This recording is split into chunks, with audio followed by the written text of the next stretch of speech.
Nous voudrions ici faire une distinction très subtile entre ce que nous appelons l'amour de l'homme pour la vie et l'amour de l'homme pour sa vie,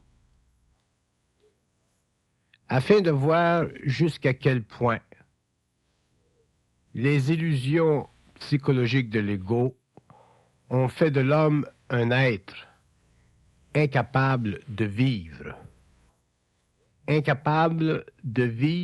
en fonction de son énergie, plutôt voué à vivre en fonction de l'énergie que lui émet la société,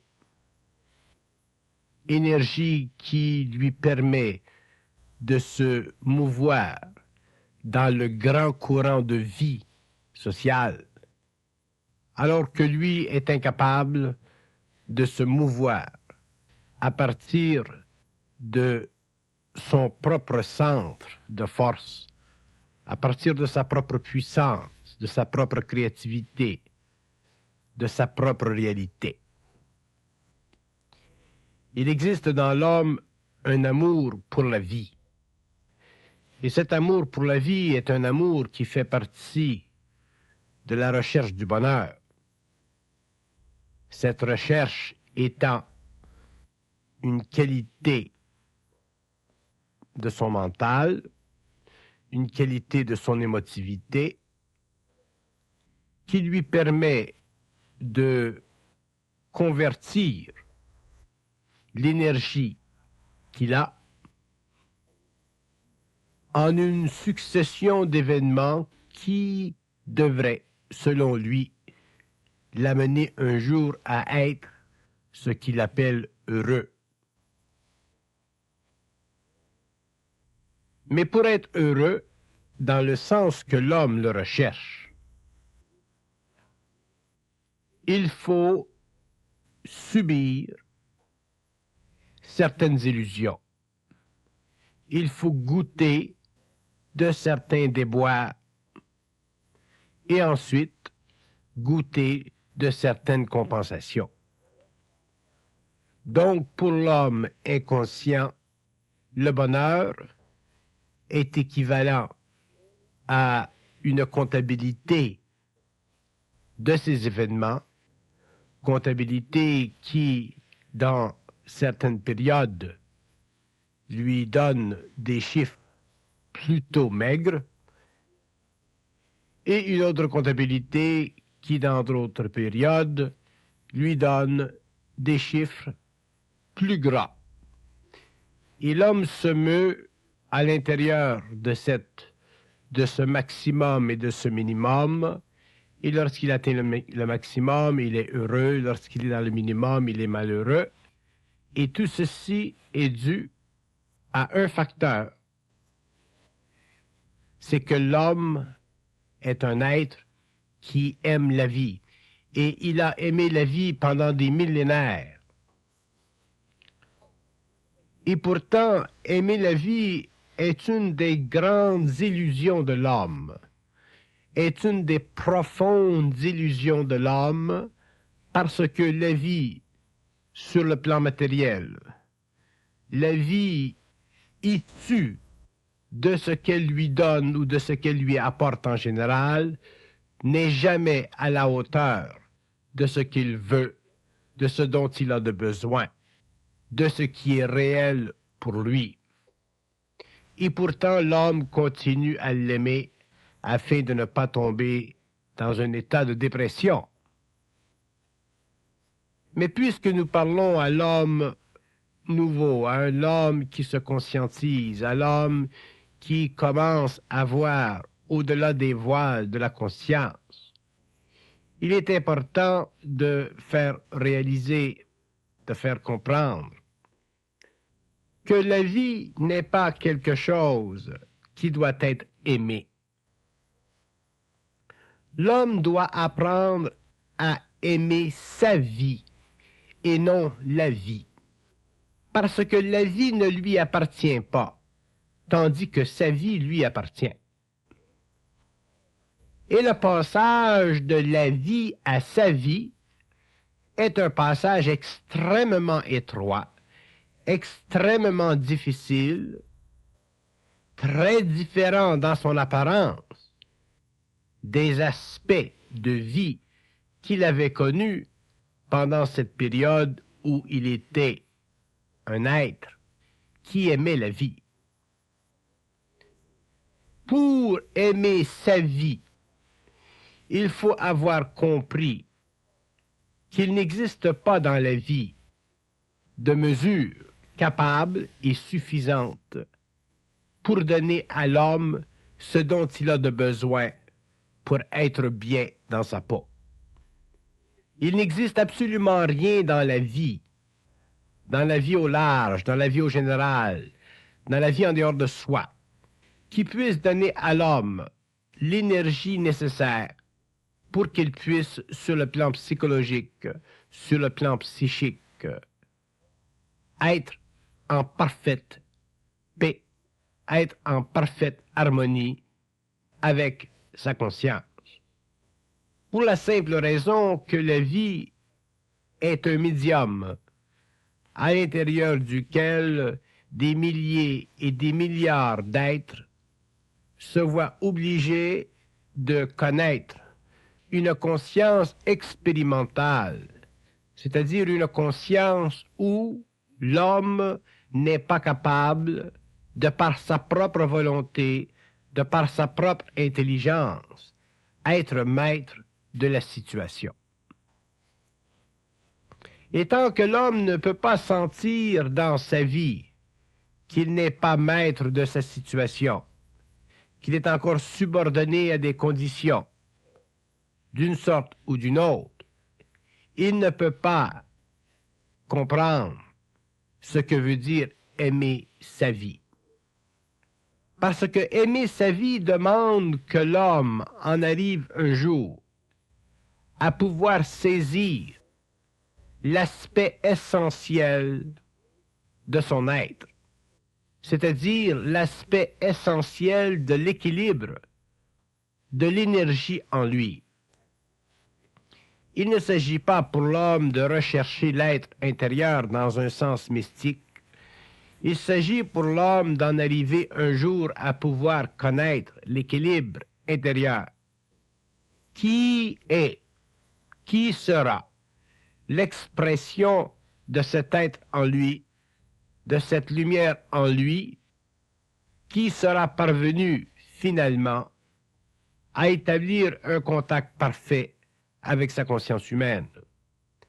Alors l'homme pourra aimer sa vie, et même si la vie de l'extérieur devient de plus en plus négative, de plus en plus difficile,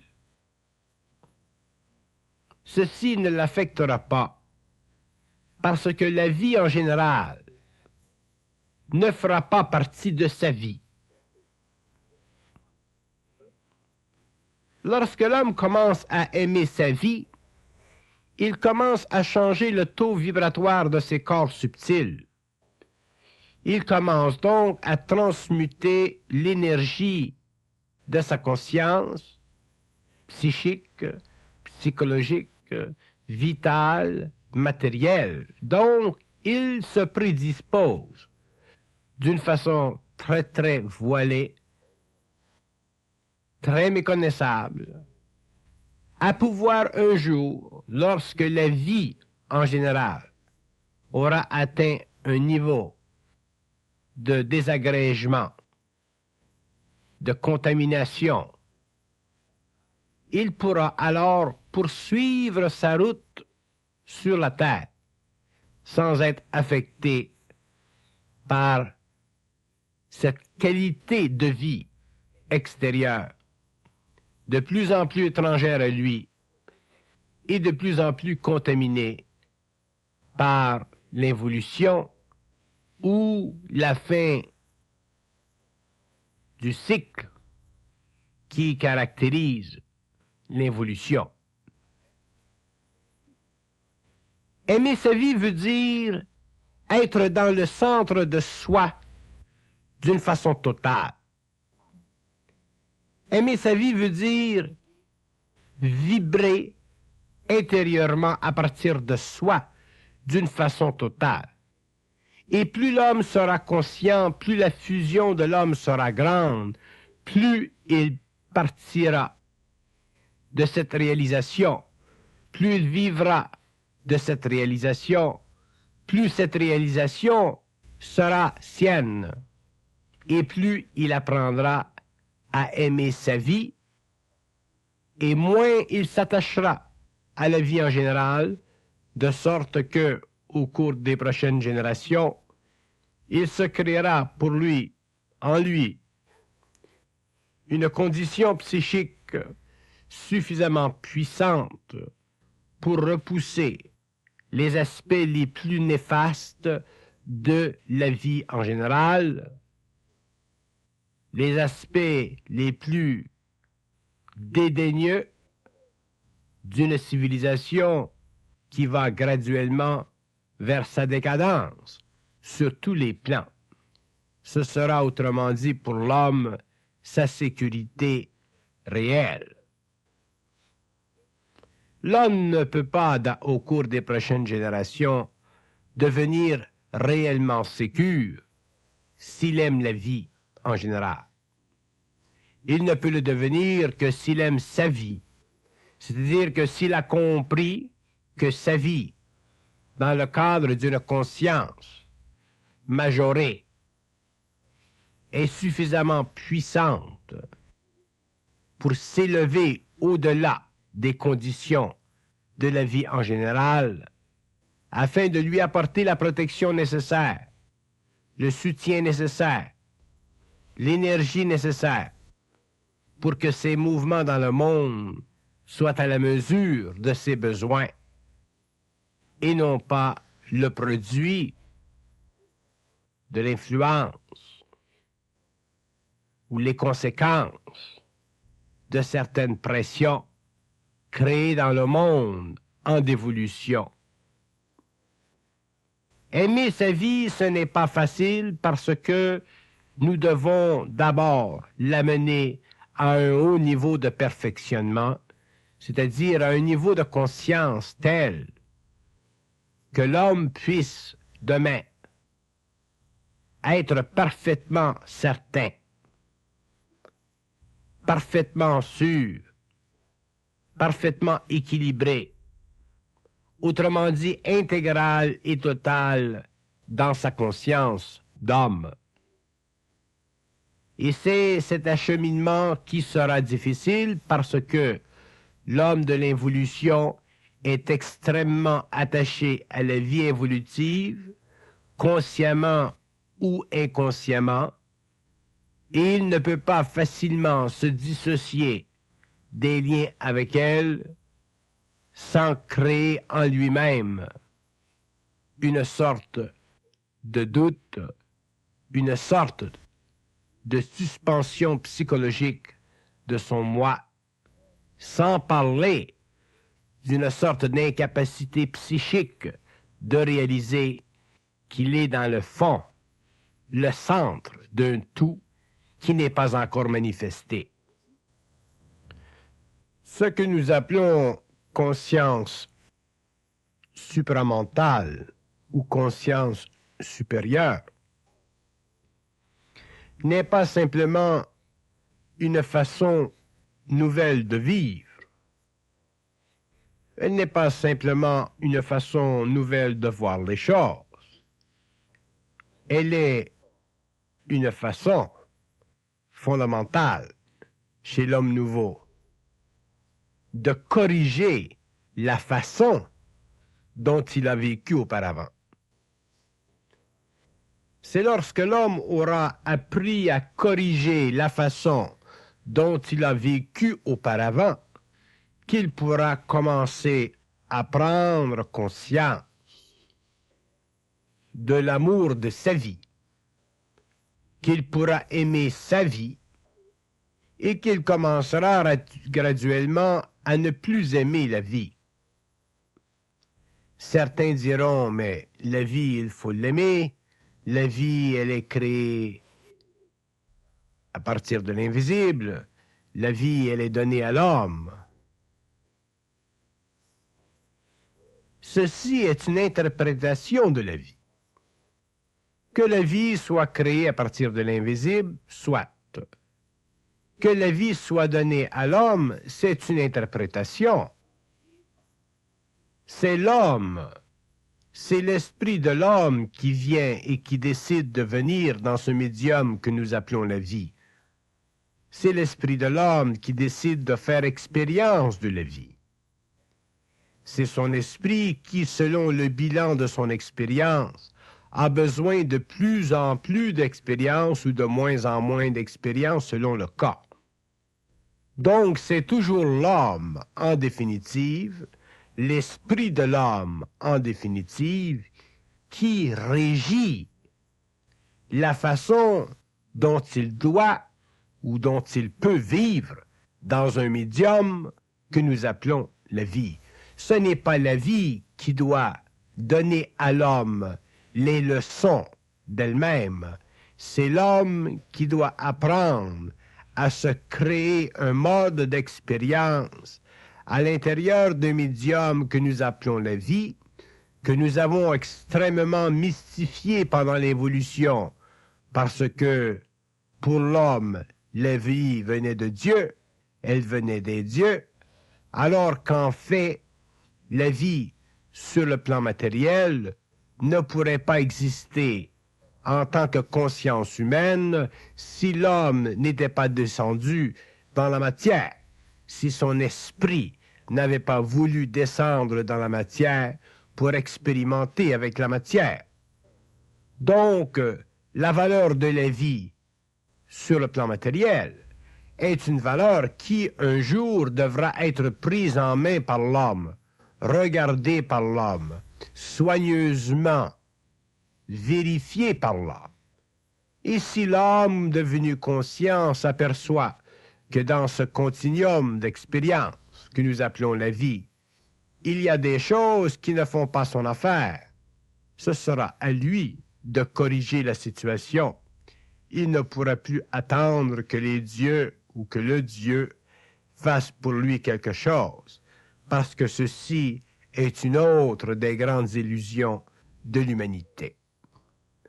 Autrement dit, l'homme devra apprendre un jour, lorsqu'il sera suffisamment conscient, lorsqu'il aura atteint un niveau de fusion avec son énergie suffisamment avancé pour pouvoir avoir vu, pour pouvoir avoir perçu et pénétré dans les mystères de la vie, que cette vie qui est la sienne doit être à la mesure des besoins de son esprit s'il veut un jour aimer sa vie. Sinon, l'homme n'aimera jamais sa vie. Il aimera la vie, mais si l'homme aime la vie, il ne peut pas aimer sa vie. Un homme ne peut pas aimer la vie sur la terre aujourd'hui telle qu'elle est et aimer sa vie en même temps parce que ce sont deux genres de vie différents. La vie de la terre avec ses abondances, avec sa pauvreté, avec ses richesses, avec ses contradictions, est une vie expérimentale. La vie de la terre est une vie expérimentale pour l'esprit. Ce n'est pas la vie de l'homme. La vie de l'homme est une autre vie qu'il créera au fur et à mesure qu'il avancera sur le plan matériel, au fur et à mesure qu'il se sera dégagé de la vie en général, qui par le passé il avait aimé, qui par le passé avait été pour lui, éventuellement ou en potentiel, une source de bonheur, mais toujours une source de bonheur tarissable. Alors que la vie de l'homme, l'amour pour sa vie, doit devenir un amour intarissable, doit devenir une fête perpétuelle, doit devenir une constante universelle. L'homme a le droit, il a le pouvoir, il a le devoir de devenir un jour un être aimant sa vie, selon les lois de sa vie, c'est-à-dire ces lois qu'il aura graduellement développées, comprises, au fur et à mesure qu'il aura délogé de sa conscience les principes civilisateurs de la vie qui lui avaient été imposés pendant l'évolution, ornés de toutes leurs valeurs, ornés de toutes leurs facettes, de tous leurs aspects, mais toujours ornés de façon à ce que l'homme ne puisse jamais sentir qu'il aime sa vie. Et aimer sa vie veut dire beaucoup plus qu'être heureux pendant un certain instant. Il est évident qu'un homme qui est heureux pendant quelques instants, pendant quelques jours, peut dire qu'il aime sa vie. Mais dans le fond, ce qu'il aime, c'est la vie autour de lui. Prenez cet homme, plongez-le dans une solitude, plongez-le dans un endroit où il est seul, et vous verrez que l'amour qu'il a pour la vie, ce n'est pas l'amour qu'il a pour sa vie. Parce que les deux ne peuvent pas coexister sur notre planète, dans notre temps, puisque nous faisons face à une situation qui devient de plus en plus difficile, de plus en plus pénible. Une situation qui fait partie de l'Apocalypse, qui fait partie de la Révélation, qui fait partie de la grande transmutation de la conscience de l'homme. Comment voulez-vous qu'un homme aime la vie lorsqu'il regarde autour de lui, qu'il voit la guerre, la famine, la pollution, la drogue, la violence psychologique? Mais un homme peut aimer sa vie lorsqu'il a réussi à s'élever au-dessus de la guerre, de la pollution, de la famine, de la drogue, et qu'il est capable de supporter l'évolution ou la fin de son cycle sans lui-même être affecté sur le plan personnel. Et aimer sa vie ne veut pas dire simplement aimer ce que nous sommes ou aimer ce que nous faisons. Aimer sa vie veut dire aimer être ce que l'on est, dans le sens que nous le sommes d'une façon réelle. C'est lorsque l'homme commence à sentir qu'il est réel. C'est lorsque l'homme commence à percevoir qu'il n'est plus polarisé, polarisable, influençable, qu'il s'élève graduellement au-dessus de la vie qui, par le passé, il avait aimée pour des raisons impermanentes, pour des raisons transitoires et fictives, mais pour des raisons qui tout de même étaient importantes dans ce temps-là. Alors qu'aujourd'hui, l'homme nouveau doit apprendre à aimer sa vie, c'est-à-dire à être capable de supporter intérieurement la qualité, la tonalité, l'aspect, la nature, la subtilité de son esprit, qui de plus en plus lui fait voir la vie de l'extérieur et remplace cette vie extérieure par une vie interne mentale supérieure qui demain s'ouvrira sur des plans d'expérience nouveaux, reliés à une autre vie, à un autre mode de vie qui n'aura plus de lien avec ce que nous avons connu pendant l'évolution et qui permettra finalement à l'homme nouveau de reconnaître que la vie que nous aimons en soi, que notre vie que nous aimons, est une vie qui fait partie du lien entre l'esprit et l'homme. Ce n'est plus une vie qui fait partie de la vie en général et l'ego. Il est évident que nous pouvons nous complaire à aimer la vie en général parce que cette dernière, depuis quelques générations, développe de plus en plus d'artifices permettant à l'homme de s'amuser, d'enjoliver son existence, de colorer son existence par toutes sortes de formes, de machines, d'inventions, de sensualité qui font partie de ce que nous appelons l'âge moderne. Il n'y a plus grand temps aujourd'hui, il n'y a plus grand raison aujourd'hui pour que l'homme, psychologiquement, s'ennuie. Je parle de l'homme moderne. Mais d'un autre côté, il y a énormément de raisons pour que l'homme moderne, sensible, s'ennuie lorsqu'il a réalisé que tout ce que la civilisation ou la vie en général lui apporte ne fait que partie de la manipulation créative des forces planétaires, que tout ce qui vient vers nous dans le monde sont des choses qui ont leur place, sont des choses qui valent la peine d'être expérimentées, mais qui en elles-mêmes ne peuvent pas donner à l'homme l'amour de sa vie, bien qu'elles puissent donner à l'homme un plus grand amour de la vie. Et c'est ce qui se passe aujourd'hui dans le monde. Il y a de plus en plus d'hommes qui aiment de plus en plus la vie en général et qui payent le prix parce que pour aimer la vie en général, il faut échanger avec elle. Il faut acheter les produits qu'elle nous donne, donc il faut travailler pour les acheter, ces produits.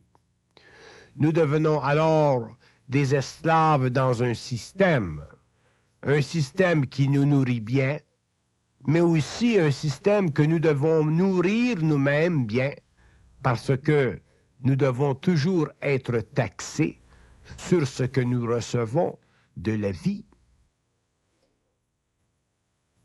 Mais l'homme qui aime sa vie n'est pas taxé. Il ne connaît pas la taxation, parce que justement, sa vie, étant réelle, ne demande rien de lui. Elle lui donne, par contre, tout. C'est-à-dire qu'elle a le pouvoir, cette vie réelle, de faire sortir de lui une énergie, une vibration qui puisse être utilisée dans le monde de la vie pour jeter un peu plus de lumière sur le côté sombre de la vie évolutive, afin d'aider d'autres individus à reconnaître un jour que la réalité de l'homme n'est pas dans le médium de la vie, en général, mais que cette réalité est l'expression du passage de plus en plus permanent, de plus en plus étroit, de plus en plus réel, d'une énergie invisible faisant partie de la conscience universelle de l'homme vers le plan matériel, afin de donner à cet homme finalement cette essence permanente, ce statut humain, cette qualité mentale nouvelle qui fait de l'être nouveau un être parfaitement équilibré dans son esprit. Pour que l'homme aime sa vie, il faut qu'il soit parfaitement équilibré dans son esprit, c'est-à-dire qu'il faut qu'il ait finalement réussi à mater son esprit, à dominer son esprit, à faire plier son esprit, à ne plus écouter son esprit simplement pour l'écouter, mais à écouter son esprit en fonction de ce que ce dernier peut lui apporter d'intelligent et de réel. À partir du moment où l'homme aime sa vie, il n'est plus capable de se mélanger pour rien aux hommes qui aiment la vie. qui aime la vie en général. Et l'homme nouveau découvrira ceci parce que l'homme nouveau découvrira que, une fois qu'il aime sa vie, il est obligé de se terrer dans sa vie. Il est obligé de la vivre, sa vie, d'une façon presque cloîtrée, parce que, justement, il n'a plus besoin des artifices de la vie extérieure. Ceci ne veut pas dire qu'il devient un mystique. Ceci ne veut pas dire qu'il se sépare du monde. Ceci ne veut pas dire qu'il nie le monde. Ceci veut dire qu'il cherche, sur le plan matériel, à vivre de plus en plus dans son esprit ou en relation avec d'autres êtres qui sont dans un même esprit. Mais il n'a plus le besoin ancien de vivre en fonction de la vie en général, parce que justement, le taux vibratoire n'est pas suffisant, la conscience n'est pas suffisante, le pouvoir créatif n'est pas là. Et l'homme qui vit sa vie, qui aime sa vie, qui est bien dans sa vie, alors qu'il n'est pas mystique, alors qu'il n'est pas en dehors de la vie, est tout de même tellement profondément dans sa vie que par le fait même, il devient en dehors de la vie. Et ceci n'est qu'un début parce que à partir du moment où l'homme commence à être de plus en plus dans sa vie, il s'aperçoit qu'il vit intérieurement des changements vibratoires, des changements qui subtilement, graduellement, l'amènent à rencontrer des niveaux de conscience, des niveaux d'intelligence, des perceptions qui font partie de l'éclosion de sa vie qu'il aime sur un autre plan de cette réalité infinie qui constitue la connexion entre lui et son double, connexion qui équivaut à la réunion parfaite entre l'invisible et le plan matériel. Mais tout ceci se fait graduellement parce que l'homme ne peut pas passer d'un état à un autre trop rapidement, parce que justement, trop de choses dans le monde doivent être vécues avant que l'homme puisse passer d'un plan à un autre. Aimer sa vie ne veut pas simplement dire se sentir bien chez soi.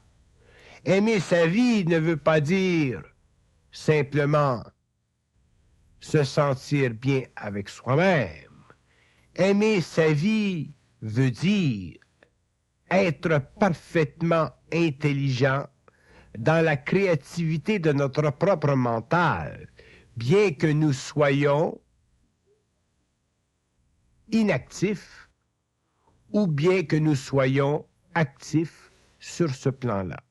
Autrement dit, un homme qui aime sa vie, qu'il soit créatif à partir de sa vie ou qu'il ne le soit pas à partir de cette vie, doit être capable de vivre sur le plan d'une onde mentale qui remplit parfaitement sa conscience et qui donne à son existence de tous les jours une direction, une orientation qui convient parfaitement avec ses besoins et qui n'a aucun besoin d'être rejeté dans le monde extérieur afin d'être validé par l'expérience extérieure.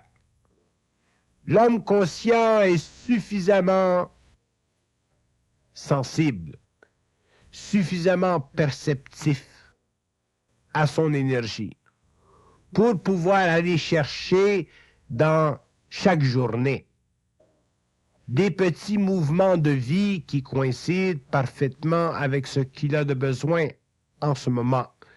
C'est-à-dire des petits mouvements qui, dans leur perfection courte, lui donnent l'impression profonde, d'être en relation étroite avec ce qui est de plus grand en lui, de plus créatif en lui, c'est-à-dire sa propre lumière. Mais pour ça, il faut qu'il aime sa vie. Et l'homme ne peut pas aimer deux vies à la fois. L'homme ne peut pas aimer la vie en général et aimer sa vie. Quelque part dans le temps, il préférera l'une à l'autre. Mais tant qu'il n'a pas préféré l'une à l'autre, c'est qu'il n'est pas suffisamment avancé dans la conscience de sa vie, c'est qu'il n'est pas suffisamment près de sa propre réalité et qu'il doit encore, pour toutes sortes de raisons, aller chercher dans le monde de la vie de petites expériences, de petits effets qui donnent à son ego l'impression de vivre, alors que l'homme n'a pas besoin d'avoir l'impression de vivre, parce que l'impression de vivre demeure toujours une impression, donc elle fait encore partie du miroitement de la vie générale sur son ego. L'homme conscient n'a pas besoin de vivre d'impressions, il les crée. Tandis que l'homme inconscient, lui, doit vivre d'impressions parce qu'il ne peut pas les créer.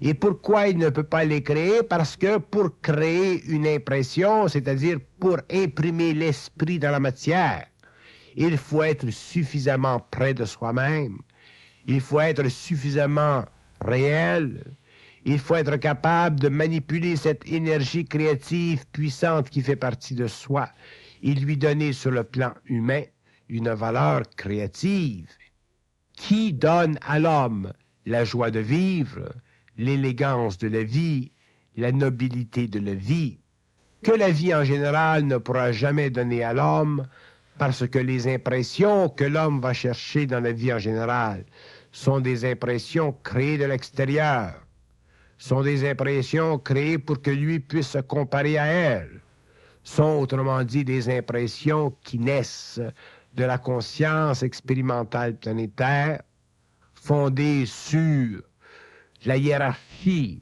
des pouvoirs humains de manifester telle ou telle impression, ce que vous appelez des classes humaines, et tout ceci n'est qu'une illusion nécessaire, si vous voulez, à la transformation du monde extérieur, mais non pas à la transformation de l'homme intérieur. L'homme intérieur se transforme par la lumière. C'est la lumière qui le transforme. Ce ne sont pas les impressions extérieures de la vie en général. C'est la lumière en lui qui travaille et qui travaille et qui travaille et qui travaille. Et c'est pourquoi l'homme nouveau devra apprendre à travailler avec cette lumière. Il devra apprendre à reconnaître son mouvement en lui. Il devra devenir perceptif. Et lorsqu'il sera perceptif, il verra les mouvements que crée en lui cette lumière. Il verra alors que sa vie devient plus réelle, et c'est alors qu'il commencera à aimer sa vie. Parce qu'à partir du moment où un homme aime sa vie, il n'aime plus la vie en général qui dicte les conditions de son comportement. Il n'aime plus l'homme conscient à être dicté dans une forme de comportement ou une autre. Il aime mener sa propre barque. Il a la force créative pour le faire. Il a la puissance créative pour engendrer. Il est maître. Il est un maître dans le sens le plus réel du terme, mais non plus un maître spirituel, mais un maître créatif, c'est-à-dire un maître qui fait déjà partie de l'expression sur le plan matériel, de la fusion sans astralité avec le mortel. Aimer sa vie veut dire être capable de supporter l'intensité de ce que nous sommes et cesser d'essayer de transposer ou de diluer cette intensité dans le médium de la vie en général. Pour qu'un homme aime sa vie, il faut qu'il puisse se supporter énergétiquement. Il faut qu'il soit bien dans cette énergie. Il faut qu'il soit capable de la vivre, cette énergie, sans toujours chercher à l'extérieur pour la diluer, pour lui enlever son acuité. L'homme conscient a besoin de beaucoup d'acuité. Il a besoin de beaucoup d'acuité parce que c'est justement cette acuité qui lui fait voir, percevoir, recevoir les résonances délinquantes de la vie extérieure. C'est cette acuité qui lui fait voir à travers les impressions malsaines créées par le quotidien. C'est ces impressions internes qui le rendent de plus en plus parfait, qui lui donnent de plus en plus cette vision grandiose du réel, qui lui permettent à l'infinité de rendre compte à l'homme, à la terre et à la vie en général qu'une nouvelle vie est en voie d'évolution, qu'une nouvelle vie est possible et qu'une nouvelle vie doit naître. Mais lorsque l'homme inconscient ou en évolution pense ou regarde ou essaie de mesurer ce que veut dire une nouvelle vie, il va trop loin dans le temps pour rien. Il va dans le culte de la vie nouvelle. Il va dans l'aspect ésotérique caché de la vie nouvelle.